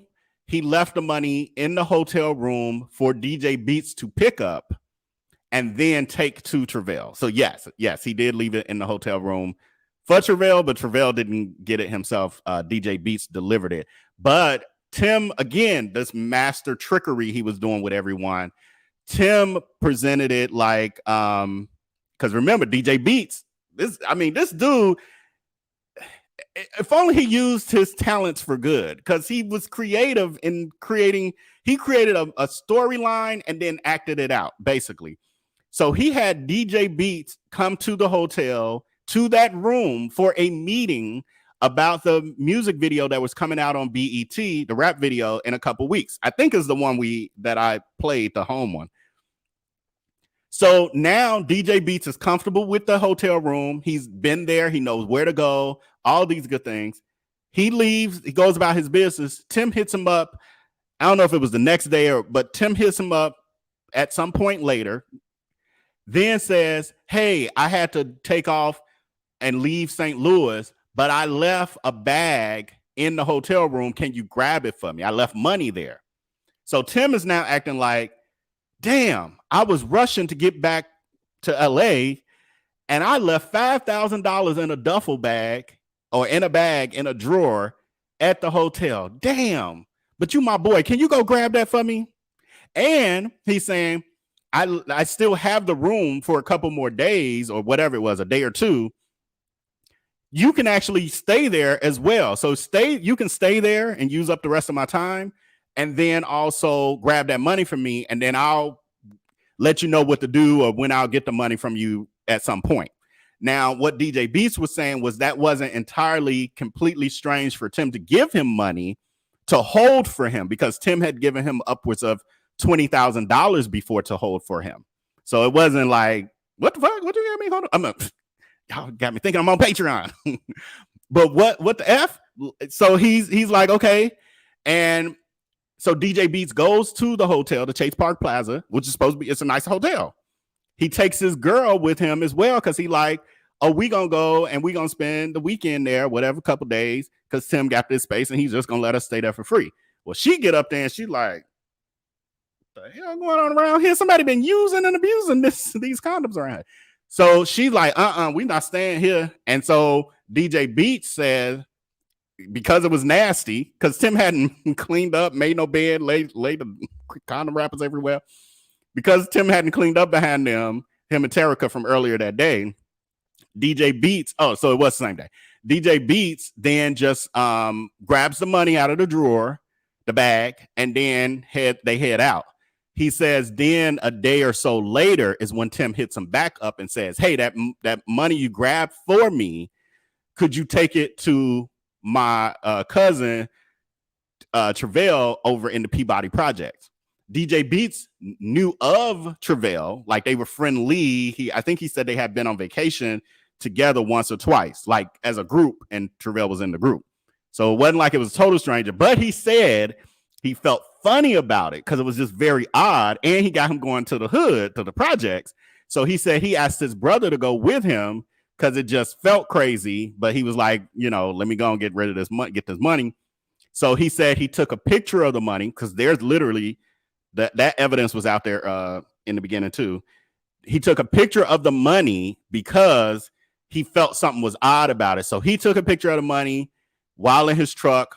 And then he also had Travell take a picture and sent him a picture so he could prove that the money had exchanged hands. And it was like a wad of money with a rubber band, colored rubber bands. It's a lot, y'all. It's a lot. So yeah, Tim was on one and setting up again, manipulating people. DJ Beats didn't have nothing to do with nothing, didn't know nothing about all of this. And then DJ Beats said that when he found out that Dre passed away, the next time he saw Tim was, a couple days later or whatever, he tells Tim, he's like, man, I'm sorry about what happened to Dre, to your nephew. And Tim's response was like, man, F him. Man, F him. So, whoo, y'all, a lot. It's a lot. But again, he was so loving and caring, and the FBI is setting him up per his Instagram post. What? He's hashtag I'm innocent. What? Nigga, please. Y'all gonna get me in trouble. We going in the morning. That's why I've been real calm lately. That's why we ain't read no letters. That's the truth of why we ain't read no letters. I'm like, y'all ain't even sending me enough cash apps for us to afford no security around here. Y'all got me out here bad. Anyway, okay, where were we? Tim picked each puppet. Yeah, they had no idea it was pulling strings. He let them get thrown under the bus and had the audacity to say, I didn't do it. Right. Exactly. That's literally what I was just explaining, even dragging DJ Beats into this BS. If the burner phone was supposedly because of his girlfriend, why did she have to only use that when communicating with Andre? Because of his girl. That was because it was a lie, Letitia. Because it was a lie. Like, let's keep it real. Like, we let's get out of his make-believe world. Because it was a lie. He used that particular lie to say he wanted. Now, this was court lie. Real life is that wasn't true. But the courtroom lie was he said he wanted Terica to get the burner phone so his girlfriend so she wouldn't know whose phone number it was. Like, it made no sense because it just is asinine. Now, it makes sense for him to have a burner phone that he keeps in his truck, which he admitted to, that he had multiple phones, one that stayed in his truck that never came out, that was his whole phone, that his girl didn't even know existed. He was just grimy on so many levels, or is on so many levels. So many levels.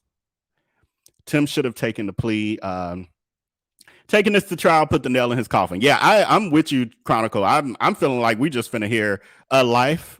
Like, what you thought? Life?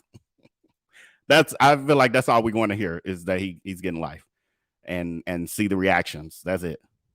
Vel, you missed your calling. You definitely belong on a crime reporting show. Well, that's what we're doing. Reality Chronicles. That's our new channel. This one's staying, though. I ain't going nowhere now. Because I still like the celebrity stuff here or there, but yes, that's what we're doing. Jules says, how did Terica not know?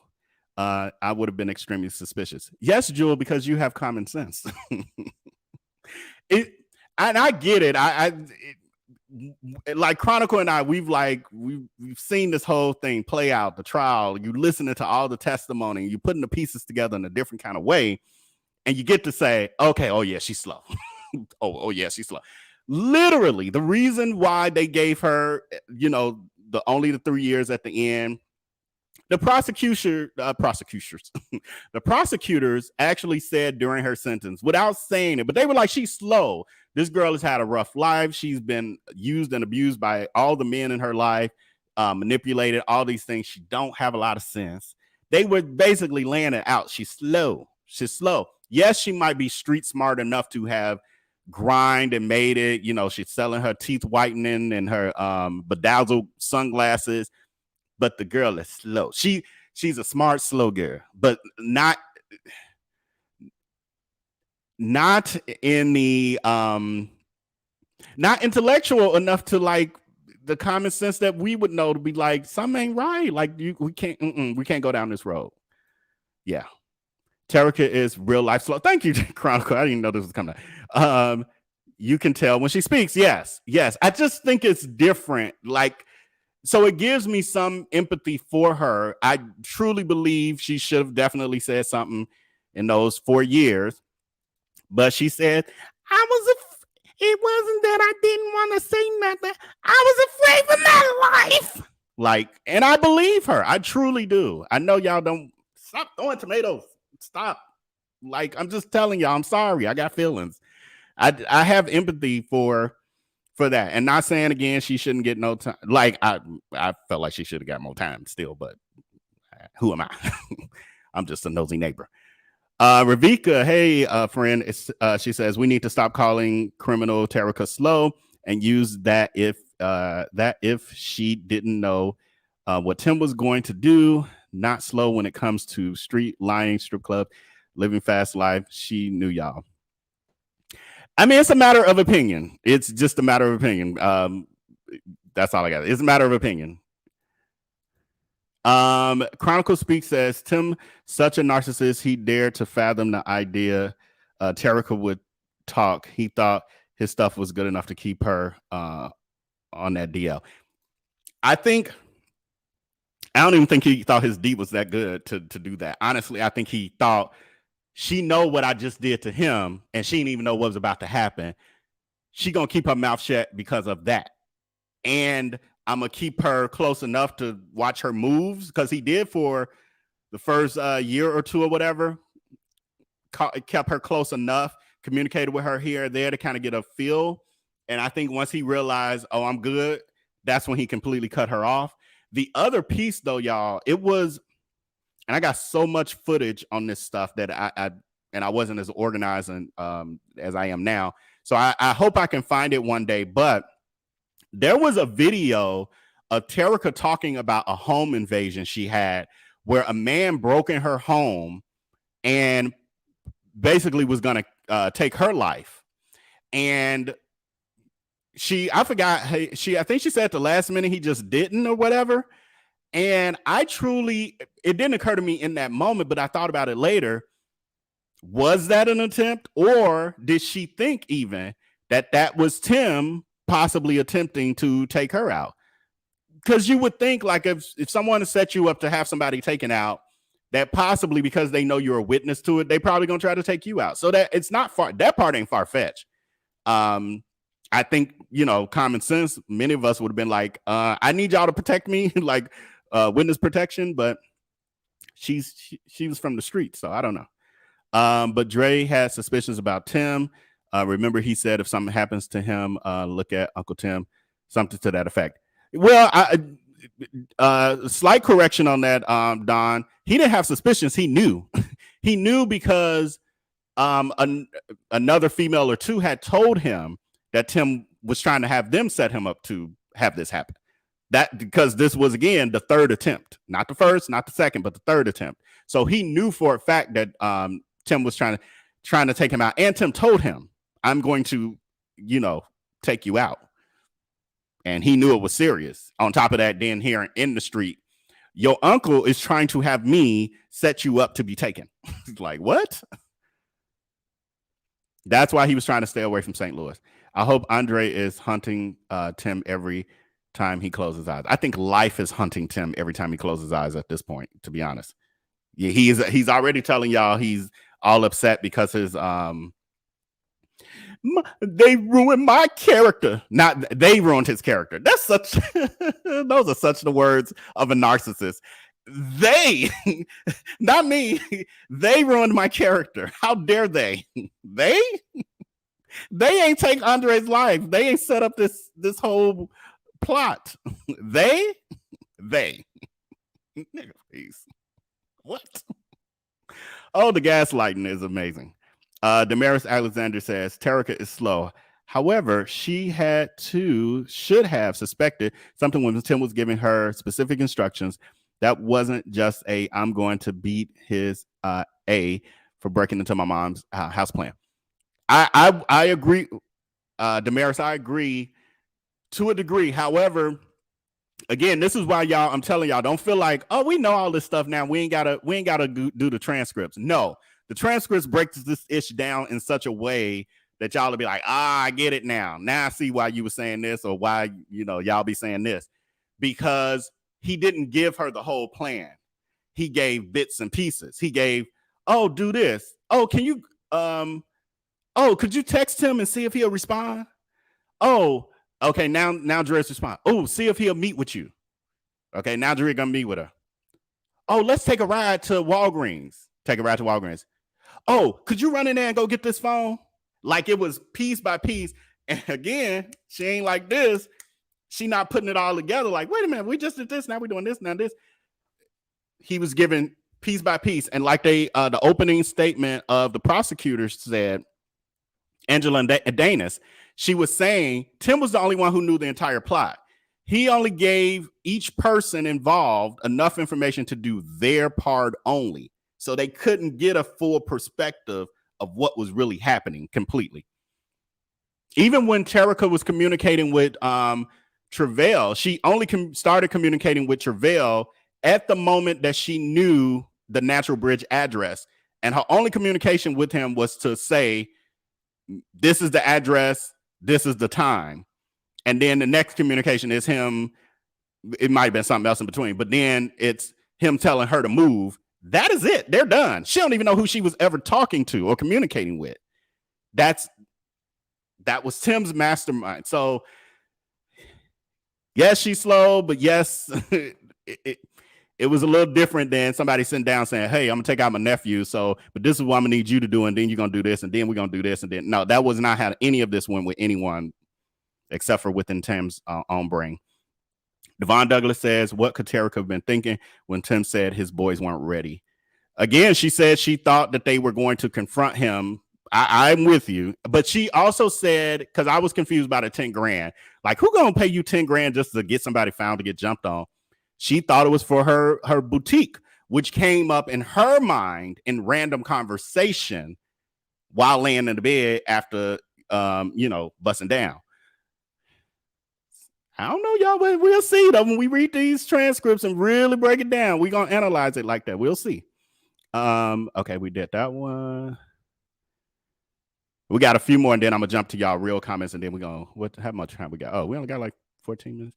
Let's see. Okay, wait. So she got a burner phone. Also, later changed her personal phone on the same day and wasn't questioning what was really going on. Yeah, that's the part that I'm like, okay. Yeah. Yeah, she's facing 20, but she said in her testimony, she helped solve the case and nailed Tim. So they gave her leniency. Yes, she was a huge piece because she was the only one who stayed consistent with her testimony. Because Travell got up there and just completely recanted everything he had said. And then Wael and White Boy Chris was like, I plead the fifth. And if you force me to get a fifth, I'm gonna plead the fifth even more. And White Boy Chris got up there and pled the fifth. Y'all remember when I read that to y'all? What was that, like 10 plus questions? He only answered his age and if he was married, maybe his name. The rest was like, I plead the fifth. Do you know Tim Norman? I plead the fifth. Have you ever been in Sweetie Pie's restaurant? And he worked there, y'all. I plead the fifth. What? You work there. What? You plead the fifth? Did Tim Norman hire you? I plead the fifth. Did you know Miss Robbie? I plead the fifth. So y'all listen. So yes, that is why Terica got in part why she got some leniency. For one, she really didn't know the plan. She didn't do it on purpose, but when it happened, she didn't say anything. That's her biggest infraction. And then she's and she never said anything until, she got caught up and then she confessed. But yeah. And yeah, we talked about she got time served. Okay, I'm gonna jump down to some things we haven't said. Thank you so much, Ravika. I really appreciate you, friend, for your support. Thank you, Cecilia Harris. Oh, thank you again. I think you sent 2 super chats. I really appreciate you, Ravika. Power Dynamics, appreciate you, friend. Cecile Harris and Dallas, thank you so much, friend. Sugar Spice, hey, friend, I appreciate you as well as always. Deborah, appreciate you too, friend. And then Sean McKinney. Okay, I'm gonna get to y'all live.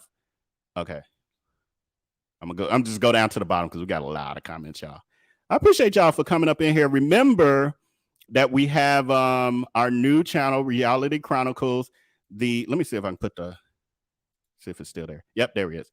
Put the link. That's the link in the in the chat again, and I'll put it in the description area of this video and all the future videos as well. And then I'm gonna play the trailer on our way out. Now that we can have some sound. Let's see. Janae is lucky Tim didn't set her up because of child's pushing.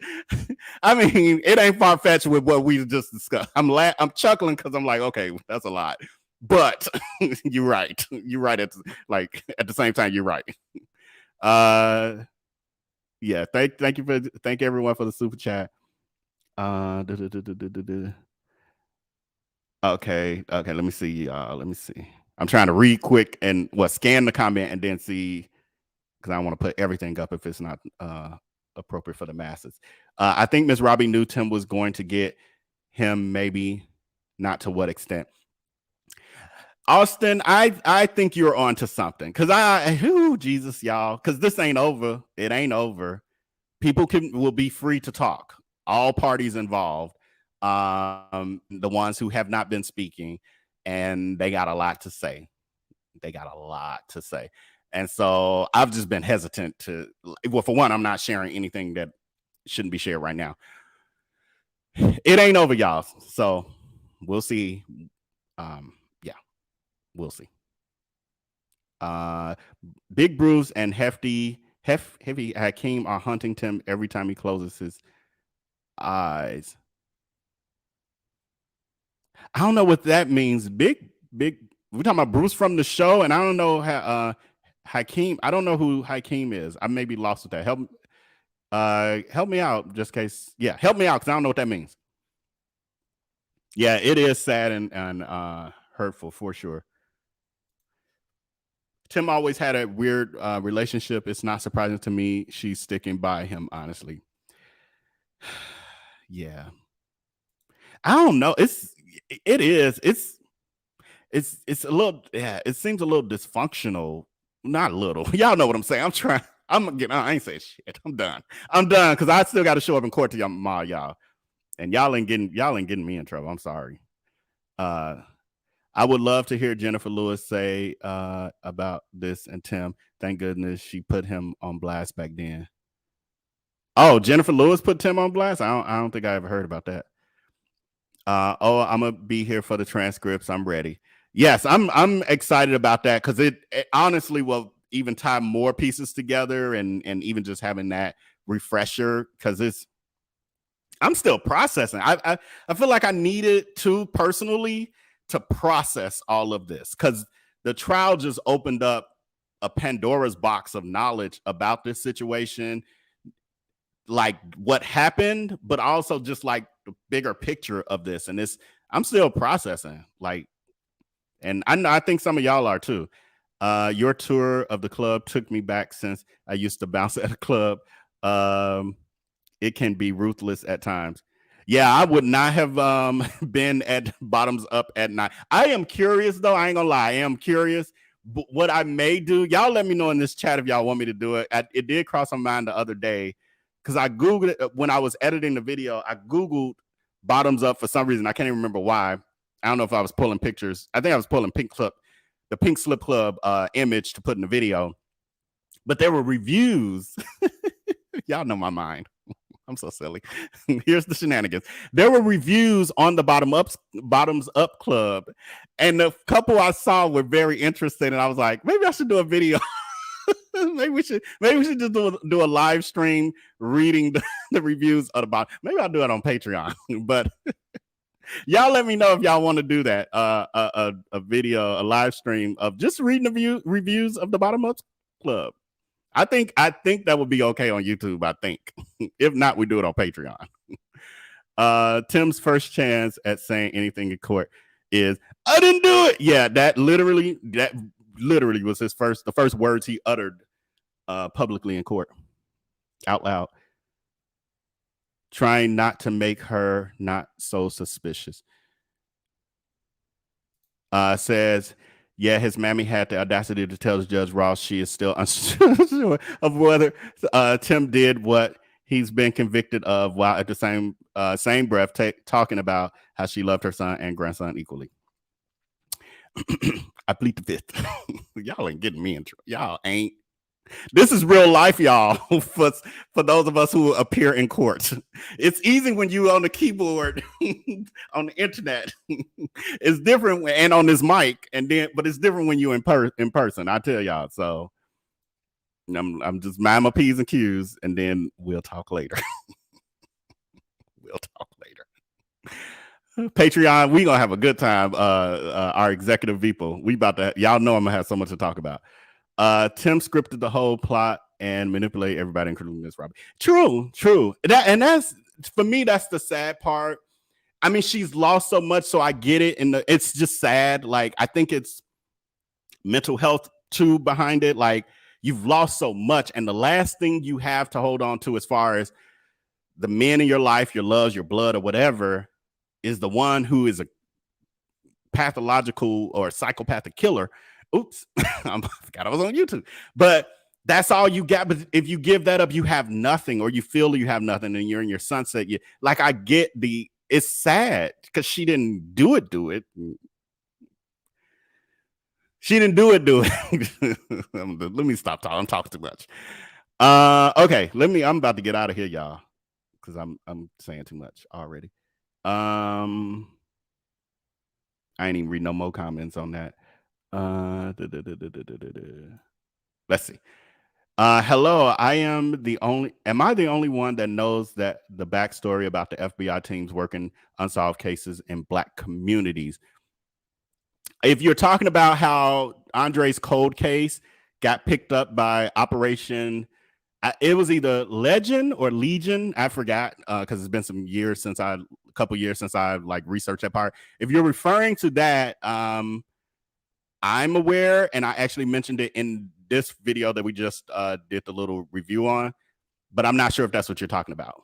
But yes, I am aware of task force that are doing that, and that's how Andre's case eventually got solved, because it was a cold case because the St. Louis Police Department did not have the resources to take this to the level that it had to be taken to, because this ended up being a federal crime, but they didn't know it was a federal crime until they got the other agencies involved to be able to see, oh wow, this is oh God, what do they call it? Not telecommunications. Jesus, y'all, my brain. But anyway, using the interstate commerce, all of that. And so that's how this like took off the way that it did, and that's how it ultimately got solved. So yes, that's how we got here. Whatever you just put up, Alice, if you can put it back up, because I accidentally clicked while you were clicking. Says, I thought you were going to go there. I was going to say, no, sir, you can't take your butt to bottoms up, because we still haven't raised the offering for your security detail. Exactly. Y'all, I mean, it's fun and games, and I'm laughing and I'm chuckling, but it'd be some real life situations in these things too, y'all. Okay, here we go. An ex-girlfriend of Tim that reached out to Jennifer back in 2018 said Tim had people looking and following her. It reminded me of how he did Andre. Aaron, did you send me something like this? I feel like somebody sent me, maybe in the VIP text community. For some reason, this particular situation got on my radar within the past week or two. Past 2 weeks. I briefly scanned it. That's when I was traveling. That's why. So I couldn't dig. But yes, I have heard about this situation. I did want to do a little story on it. Yeah. So even kind of revisiting the whole thing with Jennifer, and now the pieces are falling in place, because I was unfortunately one of those people who was thinking she was the problem, unfortunately, because I was buying what we were being sold. That was before I knew better about these internet people. Did you say Tim's girlfriend was in court and mad, but not at Tim? She thinks Terica is lying. Yeah, we were getting a lot of, dirty looks. I'm sure I'll be getting some more tomorrow. So yeah, we'll talk more about those things. Y'all not finna do that to me tonight. That we're not you. Thank you for your comment. Your comment was fine, but we're not digging no deeper, so I'm not gonna say anything yet. We'll talk about all these things later, and on Patreon, I'm gonna let loose. So if you're not a part of our Patreon, that's where you get Veil Unfiltered. This is Veil Filtered. Veil Filtered is on the YouTube side. All right, we just hit the 2-hour mark. I'm gonna take us out with y'all, this is killing me being on this one little bitty screen. Hold on. Is this right? I think that's right. Uh-oh. That ain't what I'm trying to do, though. I'm going to take us out by sharing our trailer to our new channel that will have content very, very soon. So start subscribing because we need 1,000 subscribers right away. So this can, this is a job, y'all, for me. So I need it to be profitable immediately. I can't be sitting here making videos for free. Because I can't be doing that. But anyway, subscribe over there, and then yeah, we'll be having some stuff coming soon. Let me see, share screen. Let me bring that up for y'all, and then I'm gonna show y'all the trailer for it now that we can really see it. Bear with me, y'all. I'm trying to operate the little bit of screen.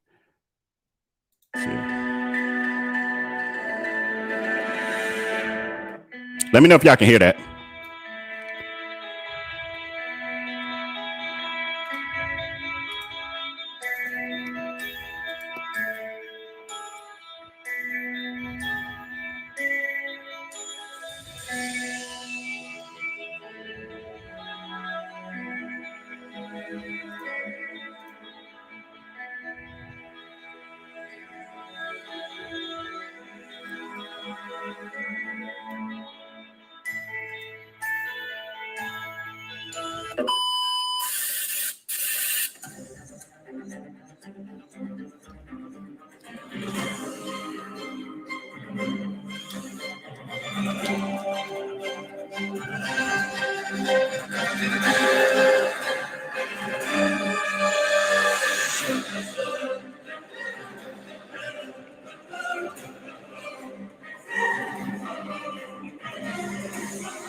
Yay, it worked. Well, kind of. Okay, last comment. Yo folks 3 says, so the case oh, hold on, y'all. I thought I stopped saying. Okay, there you go. Says, so the case started from the discarded cell phone found in a dumpster.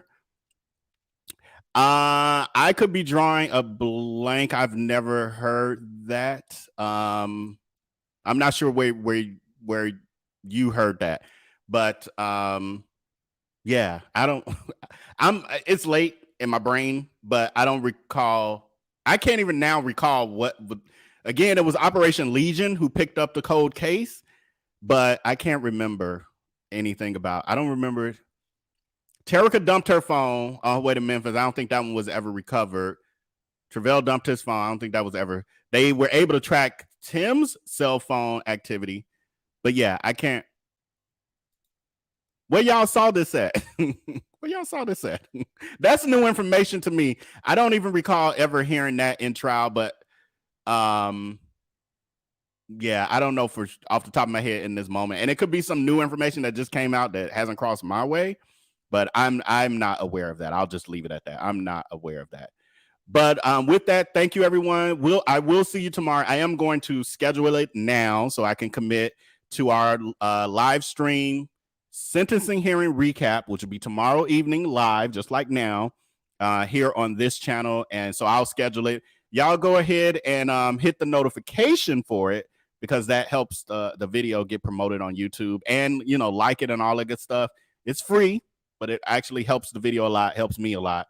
So I'm going to go ahead and schedule that, and you'll see it pop up in your notifications within a couple minutes.